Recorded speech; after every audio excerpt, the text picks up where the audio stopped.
Hoy, mukhang may plano ako mag-Bicol ride ah. Sa last video ko, naging successful yung Bicol ride natin. And madami ako natutunan sa biyahe na yon. Kaya sa video na to, share ko sa inyo kung ano yung mga bagay na yon. At para pag kayo naman yung bumiyahe, hindi na kayo mahihirapan. Makakuha kayo ng mga technique. Kaya tara, share ko sa inyo yung mga natutunan ko. So, una sa listahan natin, ito yung hindi ako nagdala ng tools and wala akong dalang interior. So, bali na stranded ako na 5 oras dun sa Shell Wakas sa may bandang Bukawi. Flat na flat yung gulong, as in, ang laki ng butas niya. Marami nagsuggest sa akin yan. Sa mga nakapanood, marami nagsuggest sa akin yan and thank you po sa inyo. Lesson learned talaga, kaya kailangan talaga may dalakan tools tsaka interior. Speaking of interior, punta tayo sa gulong ano. Ito after to ng Bicol ride. Pag nakauwi na kayo mula sa origin nyo o sa mga bahay nyo, ang gagawin nyo sa motor, gagawin nyo kay YTX. Pangalawa sa listahan natin, patanggal nyo yung mga nakatusok sa motor nyo. Sa haba ng biyahe, katulad ko, nasa 1,200 kilometers yung binahe ko. Siguradong may tutusok at may tutusok dyan. Ito yung kwento. After kasi ng Bicol ride, pag uwi ko dito, kinabukasan, na flat yung likod ng gulong ko. So, sa unang vulcanizing shop na pinuntahan ko, nakita ko na ang laki-laking halos mawasak na interior. Tapos ang laki nung pako na nakadikit doon. Ang laki talaga. Tapos, bumili ako ng bagong interior since luma naman na interior ko. Tapos kinabukasan, na flat na naman. E di, sa pangalawang araw, hindi na ako nagpa-vulcanize doon sa una kong pinuntahan. Doon na ako sa kabila. Doon ko nakita na ang ginawa pala nung unang vulcanizing shop, hindi niya pinagtatanggal yung mga nakatusok dun sa gulong. Kaya, ang nangyari, after ng isang araw lang, nabutas ulit. So, after nyo mag-Bicol ride, ipa-check nyo yung gulong, patanggal nyo lahat. Pangatlo sa listahan natin, kung pipili po kayo kung magpapahinga kayo, which is I recommend, kung pipili kayo ng kwarto, piliin nyo yung may electric fan. Kasi ako, ang ginawa ko, pinili ko yung aircon. Ang problema, syempre, basa yung sapatos ko, basa yung damit, then yung mask na ginagamit ko, basa. 12 hours ako sa hotel, pero hindi natuyo, hindi ko napatuyo kasi walang electric fan. So, doon ko naisip na dapat pala electric fan room na lang, mas mura pa. Pang-apat sa listahan natin, syempre, gaya nga na sinabi ko, mababasa kayo dahil Bicol yan eh. Magdala kayo ng extra medyas o extra footwear. Actually, waterproof naman yung dala ko. Kaso, ang problema, mula dun sa dala kong kapote, pumapasok yung tubig dun sa may paggaling sa sakong, basta sa taas. Tapos papasok dito, syempre mababasa yung loob ng sapatos ko. Buti na lang may dala akong tsinelas. Kaso, yung dala kong tsinelas, ganito, yan. So, ang mangyayari, yung paa mo, madudumihan dun sa part na yun. Recommend ko, magdala kayo ng extra footwear na may harang dito sa may unahan. Actually, meron ako nun, kaso hindi ko dinala. Eto, luma na.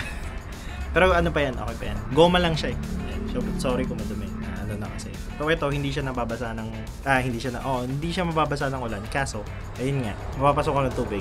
Dahil doon, nare-recommend ko magdala kayo ng footwear cover. Actually, meron ako nun eh. Hindi ko lang din nadala. Eto. Ayan. Hindi ko siya dinala. Kasi, ewan ko, hindi ko alam kung ano naisip ko at naging confident ako. Kung yung ano ng sakong, hindi na siya sana mababasa kasi nakapaloob siya dun sa waterproof na pantalon. Ang downside lang nito, hindi siya ganun kakapit.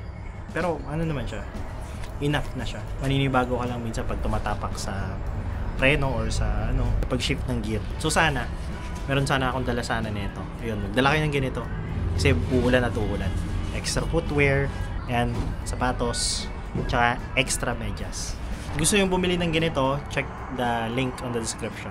Sa ikalimang listahan natin, ito din, earphones. Ang laking tulong na itong earphones kasi sa haba ng biyahe, sobrang boring saan yung mga kalsada. Pero hindi naman lahat. Pero syempre may music. Pero wag yung masyadong malakas yung tama lang. Yung nakakarinig ka pa din. So, laking tulong din nun sa biyahe. Nalilibang ako, minsan kanta lang ako ng kanta. Actually, nakakabawas din to ng stress kasi hindi lang yung tunog ng motor yung naririnig mo. So, meron pa nga akong nabasa na naka-big bike, talagang nilalagyan nila ng yung mga tenga nila ng i-plug para bukod sa lakas ng vibration ng tunog ay mabawasan. Ganda din na may reliable kayo na earphones. Isang charge, bali total to ng 22 hours. 11 hours ang usage nito. Kung interesado kayo dito sa JBL Wave, link on the description. Kapag umuulan, nakakatulong din to sa akin kasi kailangan kong itago yung cellphone, ilalagay ko siya sa bag. Kapag naka Google Map, natuturo niya sa akin yung notification. So, hindi ako nag-aalala kung nakakalagpas na ba ako sa kailangan ko likuan. Pero madalas straightforward lang naman yung Bicol pero may part lang na medyo may kailangan liku-liko. So pag umuulan, laking tulong na ito. So ika-anim sa listahan natin, sana pala yung phone holder ko ay waterproof. Kasi habang bumabiyahe ako, minsan dahil nga sa umuulan, talagang mababasa at mababasa yung cellphone. Kung nakikita nyo ngayon, pakita ko sa inyo. Ito yung phone holder ko ngayon. Ito yung cellphone. Ganyan lang siya. So hanggat maaari, kung meron kayong phone holder na may cover, alam ko meron dun mga ganitong style. Ganun yung bilhin nyo instead of na ganyan na open. Pero meron ako dating ginagamit na technique. Parang yung waterproof siya na 50 pesos, 79 pesos lang yata. Tapos pwede mong ilagay yung cellphone mo doon. Tapos papasok mo siya doon, tsaka mo siya pwede dyan. Hindi ka na bibili ng another phone holder. Pwede yun. Andyan yung link sa description kung gusto yung makita yung sinasabi ko. Next sa listahan natin, power bank. Ito, lifesaver to. Yan. Ito. So, ito ay nasa 60,000 mAh. So, kung ang cellphone mo ay 5,000 maraming charge yun. Tapos, ang mahalaga pa nun, habang bumabiyahe ako, ito ay nasa likod. Kasama nung battery ng camera ko, tsaka yung drone.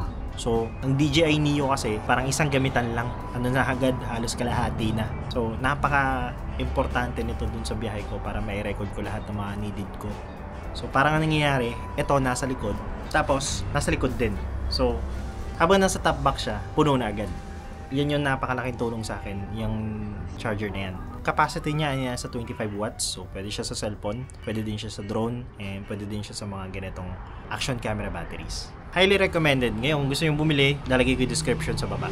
Then, pagkatapos nun, natutunan ko na okay din pala na plinano ko siya ng advance. Kailangan talaga yung ruta, pinaplano mo ng advance. Kasi, mas magiging maayos ang biyahe kapag ganun. Dati kasi hindi ako nagpaplano. Hindi ko alam kung saan ako hihinto, basta kung ano lang yung madaanan ko. Ngayon, last Bicol ride ko, plinano ko talaga kung saan talaga ako hihinto. Pati yung hotel, alam ko din kung saan ako hihinto. Then yung estimate ng gasolina ko, tsaka kung kailan ako maaaring dumating. Ang dali niya compare sa dati na hindi ko alam kung saan ako hihinto. Dito na-research ko kung gaano kalayo. Mas madali siya compare sa dati kasi may goal ako in mind, hindi siya nakaka-stress. Ang iisipin ko lang, ito na yung next. So, peace of mind, kailangan ko lang mag-focus sa kalsada, alam ko na yung susundan ko. Mas less stress talaga. Tsaka alam ko kung malapit na ba ako magpahinga, gano'n. Hindi ko na iisipin kung saan ako matutulog. As in, may goal talaga. Parang na-realize ko na, okay pala yung gano'n, yung may goal sa kalsada. Hindi yung magra-ride ka lang. Tapos hindi mo alam kung saan hihinto. Nakakadagdag pala ng stress, lalo na pag ganun kalayo. Syempre, at the same time, hindi din sayang yung oras. Marami ako napuntahan this time. Hindi sayang yung oras ko. In connections dyan, gumawa ako ng video kung paano iset yung Google Map, lalo na pag multiple destination. Kasi sa Google Map, hanggang 7 destination ka lang. Pero may technique ako kung paano mo siya gawing 18. I-click mo lang siya na i-click. Check the link on the description or pindutin nyo tong lalabas. Dito ba? O dito? Basta. Ika-siyam, first time kong magamit tong top box sa ganito kalayong biyahe. 1,200. Sobrang naging laking tulong niya bukod dun sa power bank. Napakalaking tulong ng top box. Kasi kahit umuulan, tuyo yung gamit ko. Andyan lahat ng essential, yung gadget. And compare kasi sa dati, naka-plastic bag lang ako. Naka-bag, tapos plastic. Tapos pag may kailangan ako, uhulang kating ko pa, tatanggalin ko pa yung tali. Pero this time, ando na. Box lang. So, parang totoo nga yung sabi nyo na basic yan. Kapag maglo-long ride ka, top box, dapat meron ka yan. So, kung interested kayo sa top box na gamit ko, sa plastic base lang siya mga lods check the link on the description. Actually, gumawa ako ng video nyan. Pwede nyo ding i-check paano siya kinabit, kung ano yung quality niya. And ngayon, hanggang ngayon, okay pa din naman. And dagdag ko lang, huwag kayong magkakabit sa top box. Pag meron kayong top box, huwag kayong magkakabit ng more than 15 kilograms. Kasi pag more than 15 kilograms yan, magkakaproblema kayo sa kalsada kasi possible na maputol yung parilya. Pag nandun lahat ng weight, mapuputol talaga yan. Yun, recommendation ko sa inyo, pag meron kayong plastic top box, i-ano siya dun sa upuan. Dun lang sa mismong foam. Dun nyo siya yung mga mabibigat, dapat nandun. Wala sa parilya. Then, naalala nyo yung old provincial road na Sa unang-unang Bicol ride ko, dinaanan ko siya ng gabi na nakakatakot. Dun sa ano yun eh. Minalabak, tapos hanggang Nabwa. Basta labas nun, Nabwa. Pagdating ng December pala, hindi pala nakakatakot dun pag gabi. Sa karanasan ko, pag uwi ko, ang daming kasabay. Compare sa dati na ako lang yung dumadaan. Ngayon, nagulat ako, ang daming kasabay. May motor, may kotse. Mas okay pala doon dumaan kapag December. Feeling ko, pag December, safe naman doon kasi maraming kasabay. At the same time, siguro pag hindi December, wag na kayong dumaan doon. Pero kung December, yun, maraming kasabay, pwede dumaan doon. Idagdag ko na din dito sa Old Provincial Road, traffic pag December. So, the best doon dumaan. Hindi lang doon ang traffic. Sa Naga, sa may angat-angat pa, sa may Lupi, traffic doon. So, kung babiyahe din kayo, iwasan nyo yung December. Kasi, well, pag motor, maswerte yung mga motor kasi napakadali lang dumaan. Pero maraming kayong lalampasan ng mga naka 4 wheels. Kawawa yung mga naka 4 wheels, yung mga naka bus. Kawawa pag December. So, yun, traffic pala pag December, ano? Ngayon lang ako kasi bumiyahe ng ganong December na malapit ng Pasko. Madalas kasi it's either katapusan or January. So, panghuli sa listahan natin, pang 11, na-realize ko na pag December, ang ulan sa Bicol. Ito hindi ko naman to confirm ba. Napapansin ko lang Siyempre, pag every end of the year, nag-iisip ako kung uuwi ako sa Bicol o hindi. Napapansin ko lang, ang ulan sa Bicol. Hindi naman to confirm, pero ni-research ko siya. Yung average ng ulan kapag December sa Bicol, madalas, dun madami. Plano ko sana mag-Sorsogon Loop, kaso, hindi natuloy. Ayun, isa sa mga natutunan ko na baka hindi na ako next time pumunta ng December kasi nga maulan. Hindi matutuloy yung mga plan ko. Siguro naman hindi laging pero siguro average siguro maulan pag December. So ayun, may gusto ba kayong idagdag sa mga nakapag Bicol ride na dyan? May mga gusto ba kayong idagdag sa listahan natin? And kung meron kayong gusto sabihin or itanong, comment lang kayo sa baba. And gumawa tayo nga pala ng video about sa kung ano yung mga dapat nyong ihanda sa mga long ride. Pwede nyo i-click yung next video natin. And ayun, binabati ko nga pala si KGC Bro Idol, kay Sherwin's Adventure TV 9584, kay John Francis PHP, kay Kylie 1860, kay Jero Villaluz 7382, and kay Jason Barrios 3494. Thank you po sa tips kung paano i-process yung tubeless. Naghahanap pa rin ako na mag-tubeless until now, pero at least alam ko na kung paano yung process. Sa ngayon na hindi pa tubeless, taste lang muna. Thank you po ulit. Kay Sir Restituto, maraming salamat po sa laging panonood. Kay Sir Mark Allen ng Bigan, sana makapunta din ako dyan soon. And then kay Patrick Rigor po, ayan, maraming salamat po sa inyo. And ayun, sa tingin nyo, may gusto pa ba kayo dagdag?